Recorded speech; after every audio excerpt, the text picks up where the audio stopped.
विजय जी, ये भारतीय जनता पार्टी का, जैसा अगर आप राम जन्मभूमि आंदोलन की शुरुआत में देखें तो 1984, 1985, 1986 बीजेपी उससे अपने आप को डिस्टेंस करती है, उसमें कोई बहुत खुल के स्टैंड नहीं लेती।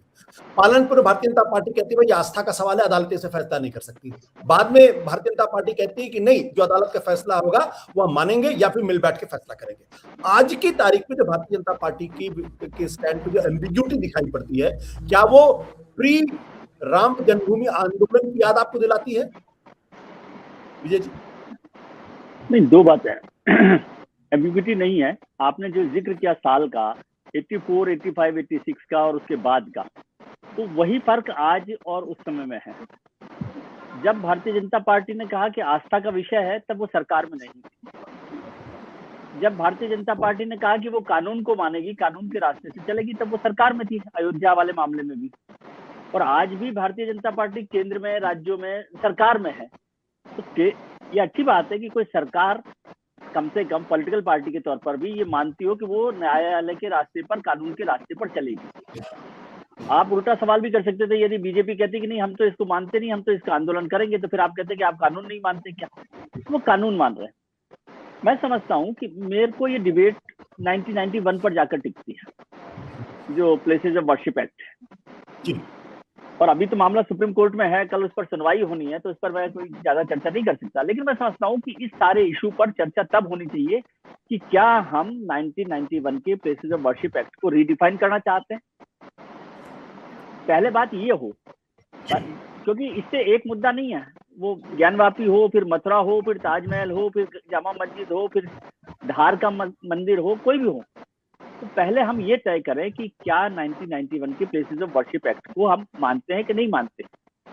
इसमें उमा भारती जी का भाषण मुझे याद आता है, जो 1991 में जब नरसिम्हा राव सरकार ने इसको रखा था, सितंबर 1991 में पास जब हुआ था, तो उस समय उन्होंने कहा था कि भाई आपने इसमें बाबरी मस्जिद को छोड़ दिया, ये तो बहुत अच्छी बात है, लेकिन और विषयों को छोड़ा नहीं है, उनको उसमें रखा है। तो ये वैसी की वैसी बात है कि कबूतर आंखें बंद कर लेगा तो बिल्ली से बच जाएगा। तो कबूतर के आंखें बंद कर ली, लेकिन बिल्ली से तो नहीं बचते। बिल्ली से बचने का मैं तरीका एक ही समझता हूँ कि आंखें खुली रखे कबूतर। तो सुप्रीम कोर्ट में भी जब ये मामला है, तो मैं समझता हूँ कि सुप्रीम कोर्ट को भी मेरी उम्मीद है कि उनको ये रिडिफाइन करना चाहिए, या सरकार से पूछना चाहिए कि क्या आप इस कानून के साथ जाना चाहते हैं या नहीं जाना चाहते। अगर कानून के साथ जाना चाहते हैं तो फिर अलग तरीके से सुनवाई होगी।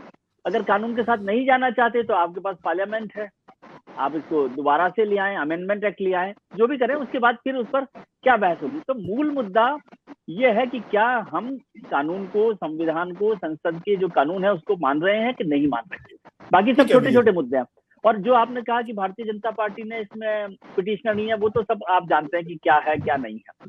और सब पार्टी की हालत ये है। अब डॉक्टर आशुतोष वर्मा बोल नहीं सकते, जबकि अखिलेश यादव ने क्या बोला आज सुबह वो भी आपको पता है।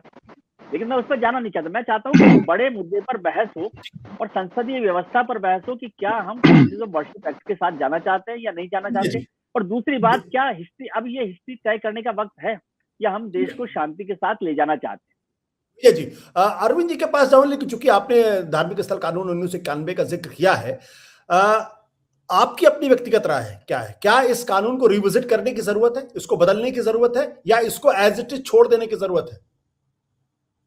मैं समझता हूँ देश के सेक्युलर फैब्रिक के लिए इसको बदलाव की जरूरत नहीं है और हमें उसको मानना चाहिए, ऐसा मेरी राय है, समझे।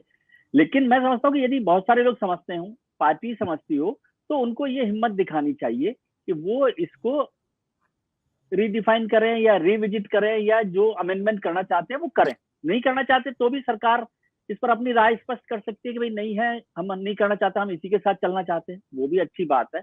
मैं समझता हूँ कि अब ऐसा वक्त आ गया है कि हमें गड़े मुर्दे नहीं उखाड़ने चाहिए। सत्य हिंदी का ऐप डाउनलोड करें गूगल प्ले स्टोर पर।